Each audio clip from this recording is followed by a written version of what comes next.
படத்தில் பொதுவாக இப்போ என்ன செய்வாங்கன்னா, ஒரு 4 பாட்டு, 3 பாட்டு இல்ல 5 பாட்டு இருக்கு அப்படின்னா, ஒரு பாட்ட சம்மந்தமே இல்லாம நமக்கு வந்து புரோமோ சாங்கா வந்து ரெடி பண்றது.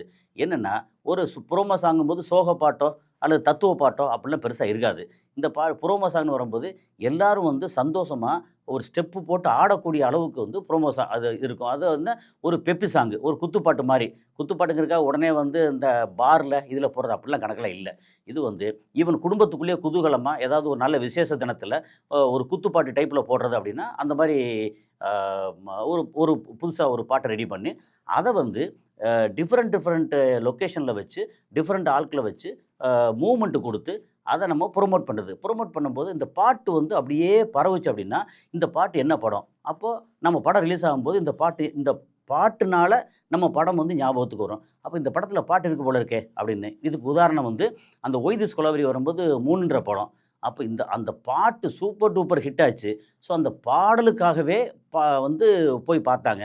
அதே மாரி "மாரி 2வா இருக்கட்டும். ஆ இந்த மாரி சில பாடல்கள் வந்து பாடல் வந்து uh number of theatres increase பண்ணும். ஆ ரசிகர்கள வந்து ஆர்வமா வர வைக்கும். அது மாரி நம்ம சின்ன படமா இருந்தாலும், இதுக்கான புரமோஷன்ல வந்து சோ சோட பேராம, கோட்ட விட்டுறாம, அதாவது பேசிக் ஏற்கனவே சொன்னது தான். படம் வேற வழியே இல்ல. பார்க்க வைக்கக்கூடிய அளவுக்கு ஆ